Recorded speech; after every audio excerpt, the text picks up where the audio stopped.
देखिए आज का थंब जो है, ईरान में फिर दिखी हुसैन और करबला वाली शान। ये थंब मैंने आपको आज क्यों दिया? देखिए जैसा कि हम सब जानते हैं, जो करबला में इमाम हुसैन साहब ने जिस तरह से यजीद के अत्याचारों के खिलाफ जो जंग लड़ी, वो जो है सच्चाई के लिए उन्होंने जो आवाज़ उठाई, उसकी गूंज आज फिर ईरान में दिखाई दी। ईरान में उसकी गूंज फिर सुनाई दी। अब ऐसी बात मैं क्यों कह रहा हूँ वो उसको मैं आपको बताना चाहूँगा। लेकिन देखिए जिस तरह से ये पूरी जंग हुई करबला की, और जिस तरह से जो है 72 साथियों के साथ न्याय और सच्चाई के लिए जो है इमाम हुसैन ने ये जंग लड़ी, उन्होंने अपनी जान, शहादत उनको मंजूर थी, लेकिन किसी गलत बात के आगे झुकना मंजूर नहीं था।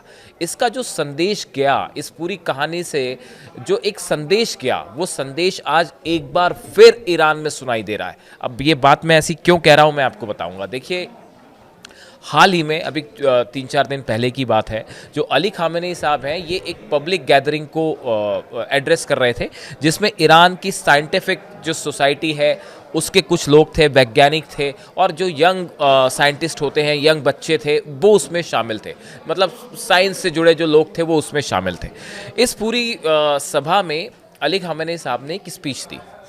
देखिए अमूमन वो लोगों के सामने आते हैं, वो स्पीच देते हैं। इनकी ये जो पूरी स्पीच है ये तेहरान टाइम्स में छपी, उसका पूरा डिटेल उन्होंने तेहरान टाइम्स ने उसको कवर किया, और मैंने बड़े ध्यान से उनकी एक एक बात समझने की कोशिश की कि वो क्या कहना चाह रहे हैं। और मैं आपको बताऊं, आप यकीन मानिए, हाल फिलहाल के कई सालों के अंदर मैंने इतनी बेहतरीन स्पीच नहीं सुनी। अली खामेनी साहब की कई पब्लिक गैदरिंग्स भी मैंने सुनी है, लेकिन उनकी ये स्पीच बड़ी ही बेहतरीन थी।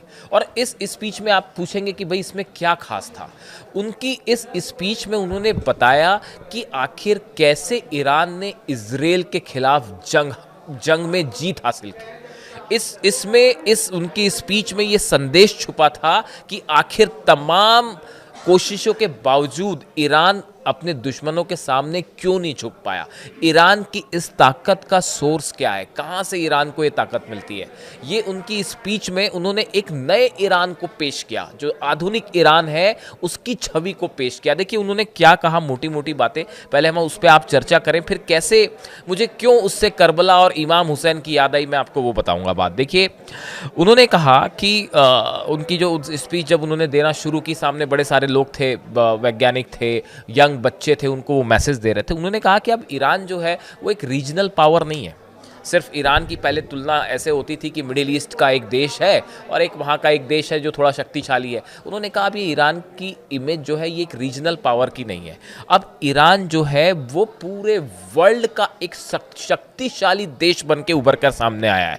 और ईरान ने एक पावर की जो कॉन्सेप्ट होती है, शक्तिशाली ताकतवर देश की जो परिभाषा होती है, उसको नए सिरे से गढ़ दिया है। देखिए बहुत बड़ी बात है, इसको समझना होगा। हाल ही में मेरे एक दर्शक ने एक कमेंट किया, असल में ये मेरे दिमाग में बात वहाँ से चल रही थी, अब मैं उनका नाम भूल गया। अभी पिछले 2-3 दिन पहले का जो वीडियो था उसमें उन्होंने कमेंट किया और पूछा कि मयंक जी ये बताइए आपको शक्तिशाली देश कौन सा लगता है, ईरान लगता है, अमेरिका लगता है, या इजराइल लगता है। उन्होंने इस तरह की बात की कि इन तीनों में ज़्यादा शक्तिशाली देश कौन सा है। मेरे दिमाग में वो बात चल रही थी, तो अचानक इसी बीच मैंने अली खामेनी साहब का जब ये पूरा भाषण सुना तो कई चीज़ें मेरे दिमाग में कोरिलेट हुई। शायद वो ये पूछना चाह रहे थे, जो मेरे दर्शक पूछ रहे थे, वो मुझसे ये पूछना चाहते थे कि भाई ईरान से ज़्यादा सेना तो अमेरिका के पास है, ईरान से ज़्यादा जो है हथियार वो अमेरिका के पास है, ईरान से ज़्यादा फाइटर जेट जो है वो अमेरिका के पास है, इजराइल के पास है। तो ईरान ज़्यादा शक्तिशाली हुआ कि अमेरिका ज़्यादा शक्तिशाली हुआ? तो जैसे ये बात उन्होंने जब ये कमेंट किया, इस तरह की बात पूछी, तो मेरे दिमाग में फ़ौरन करबला की जंग याद आ गई। मेरे दिमाग में जो है इमाम हुसैन की इमेज बन गई कि उनके पास तो सिर्फ 72 ही थे, सामने वाले के पास तो जो है वो हज़ारों की फोर्स थी, हज़ारों की सेना थी। लेकिन इमाम हुसैन डरे क्या? आज दुनिया किसको याद करती है? इमाम हुसैन को याद करती है। किसके हौसले की मिसाल दी जाती है? इमाम हुसैन के हौसले की मिसाल दी जाती है। किसकी जो है सच्चाई और किसकी जो है ईमान की मिसाल दी जाती है? इमाम हुसैन की दी जाती है। उन ज़्यादा सैनिकों वालों की तो नहीं दी जाती, जो यजीद की सेना थी उसकी मिसाल तो नहीं दी जाती।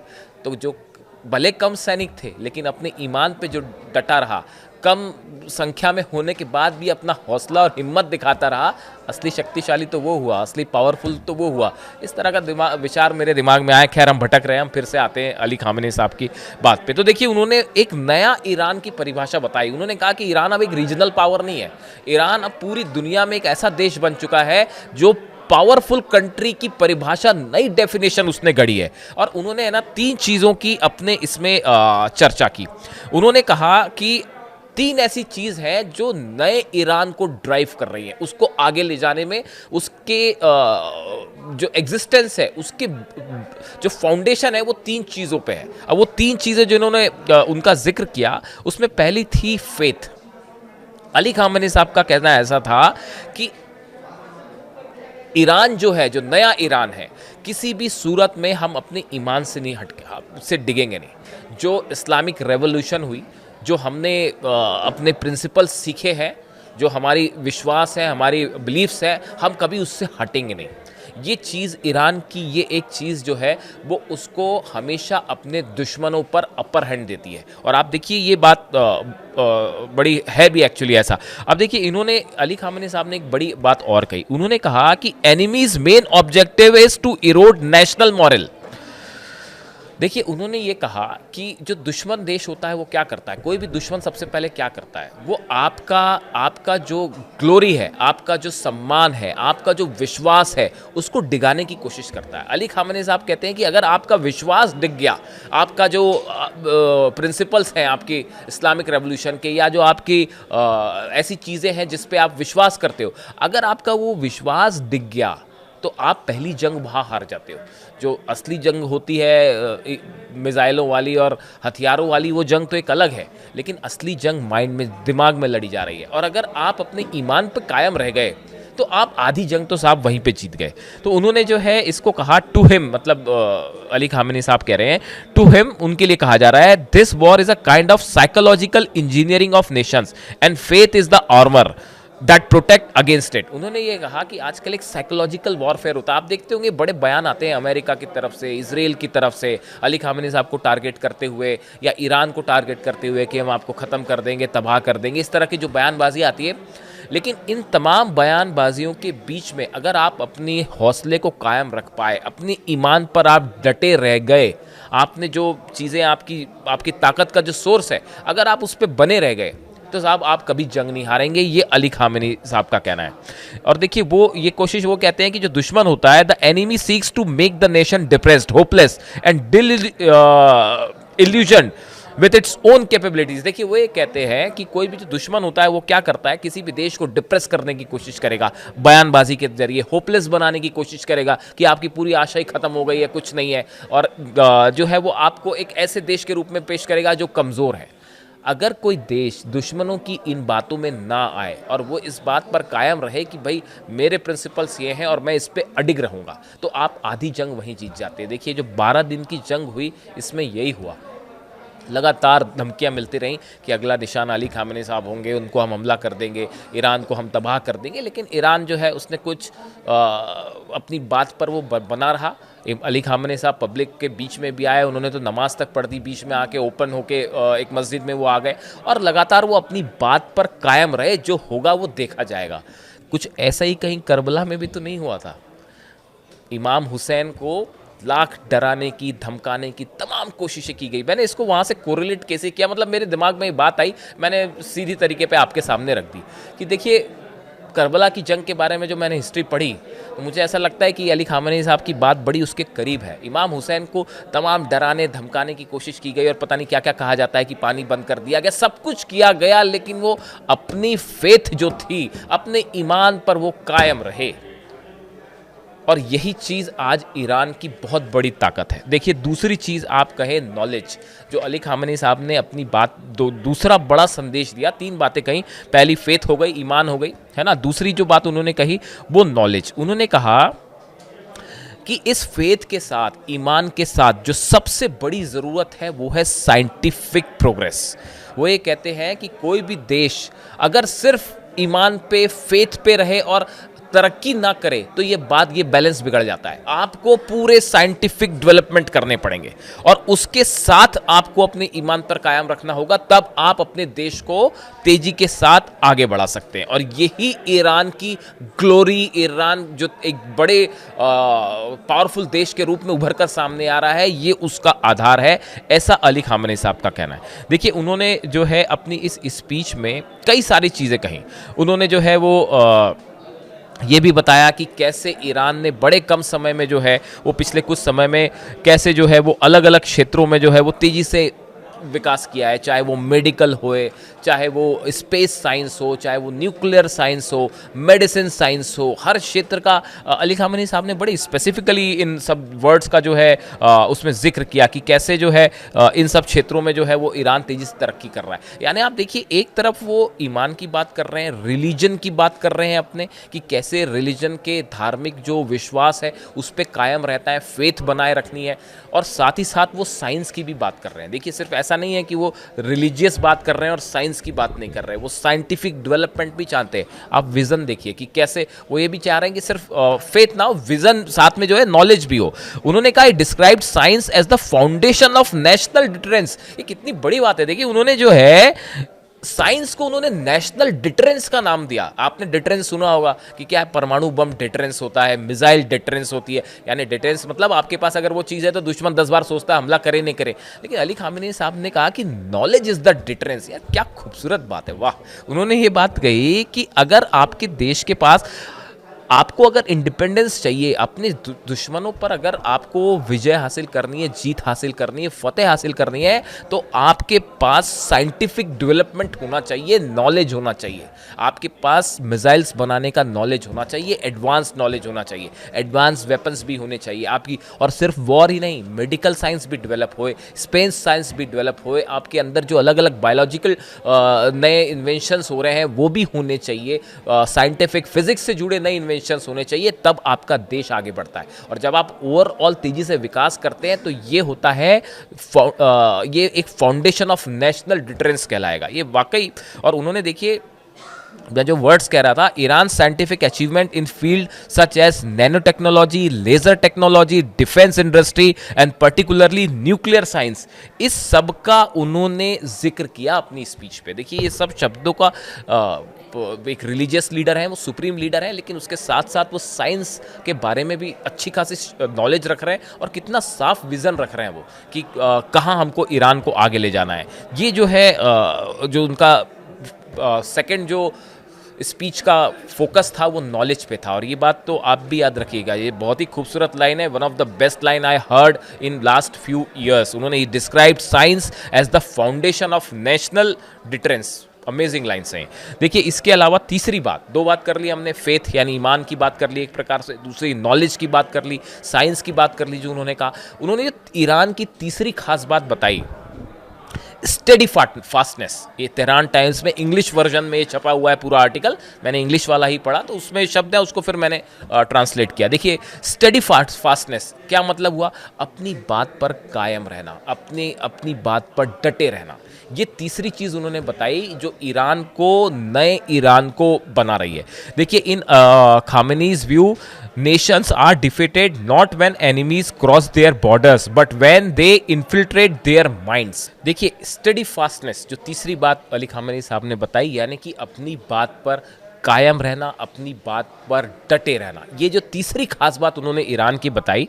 देखिए उन्होंने कहा कि अभी जो ये टॉक्स हुई, न्यूक्लियर टॉक्स हुई और तरह तरह के ईरान के ऊपर दबाव आए कि आप न्यूक्लियर डील कर लीजिए, इन तमाम बातों के बावजूद ईरान जो है वो अमेरिका के सामने झुका नहीं, वो अपनी बात पर कायम रहा। शुरू से जो स्टैंड था वो आज भी है, चाहे जंग हो जाए, चाहे जो हो जाए। ये जो एक क्षमता है ईरान की, ये उस नए ईरान को बना रही है, उस नए ईरान में एंटर करवा रही है लोगों को, जो कि अगली सेंचुरी का ईरान है, एक आधुनिक ईरान है, एक सेल्फ रेजिस्टेंस ईरान है, जो कि अपने पर आधारित है, किसी दूसरे पे बोरोड प्रिंसिपल्स पे आधारित ईरान नहीं है। देखिए उन्होंने ये कहा In Khamenei's views, nations are defeated not when enemies cross their borders, but when they infiltrate their minds. देखिए उन्होंने कहा कि कोई भी देश कब हारता है, जब सामने वाला देश आपके दिमाग में घुसकर आपके सोच को हाईजैक कर ले, तब हारता है। अगर कोई दूसरा देश या दूसरे देश के लोग जो है आपके विचारों को हाईजैक कर ले, तब आप हारते हैं, तब वहां से देश का हारना शुरू करता है। लेकिन अगर आप अपनी कल्चर को समझते हैं, अपने प्रिंसिपल्स को समझते हैं, अगर वो आप अपनी बातों पर डटे रहना जानते हैं, कायम रहना जानते हैं, तो आप वाकई आज़ाद हैं। देखिए ये कितनी बड़ी बात है कि आप जंग जो है बाहर तो हारते ही है, लेकिन असली चीज़ हार जीत बाहर की लगी रहती है। लेकिन अगर सबसे पहला ज़रूरत है आपको दिमाग में आपकी जंग जीतनी चाहिए, अगर आपने वो हौसला कायम रख लिया तो आप जंग जीत गए। देखिए ऐसा ही कुछ शायद करबला में भी हुआ, ऐसा ही कुछ इमाम हुसैन ने भी एग्जाम्पल पेश किया, उनके ऊपर दबाव डालने की कोशिश की गई, लेकिन उन्होंने कहा जो बात गलत है वो गलत है, मैं उसे कभी स्वीकार नहीं करूंगा, चाहे इसके लिए जो करना पड़ जाए। 12 दिन की जंग हुई, ईरान ने कहा जो करना पड़ जाए हम करेंगे, लेकिन हम आपकी शर्तों पर डील नहीं करेंगे, हम जिस बात जो हमारी सोच है हम उस पर बने रहेंगे।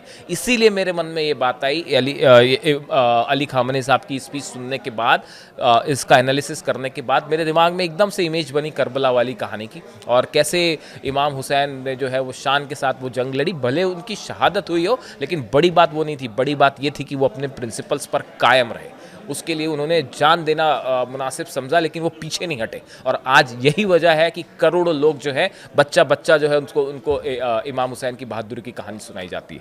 देखिए इसके साथ ही जो है उन्होंने कई चीज़ें और बताई।